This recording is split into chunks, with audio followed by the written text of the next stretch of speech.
ikọ̀ tó fi hàn wípé ààrẹ orílẹ̀-èdè tó ń jẹ oyè lónìí.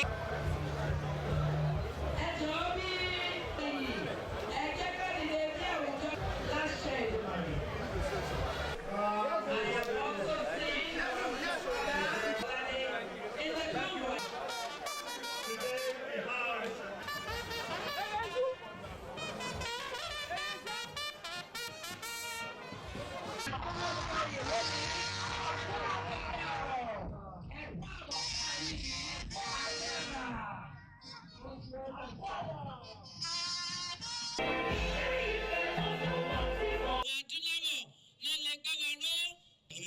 James very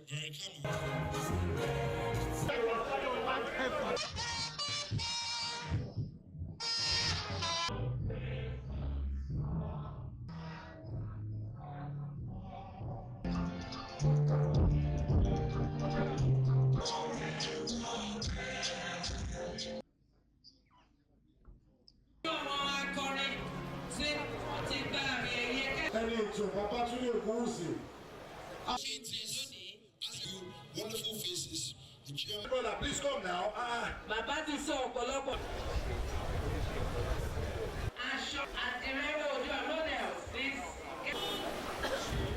my colleague has said is today marks a milestone in the relationship of all people of black extraction. This is the global space for humanity, Africa.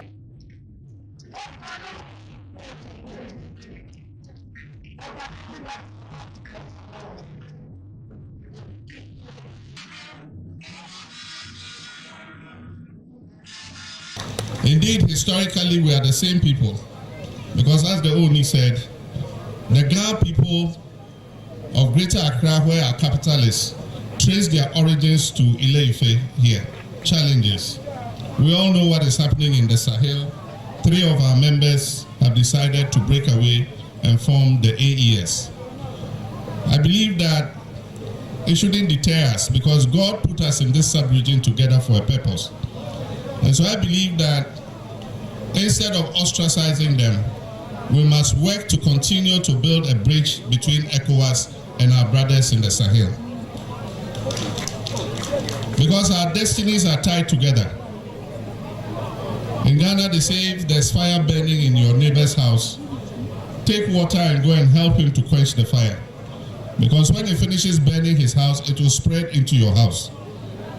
And so we must continue to build bridges with our brothers in the AES countries and continue to encourage them to come back into the fold.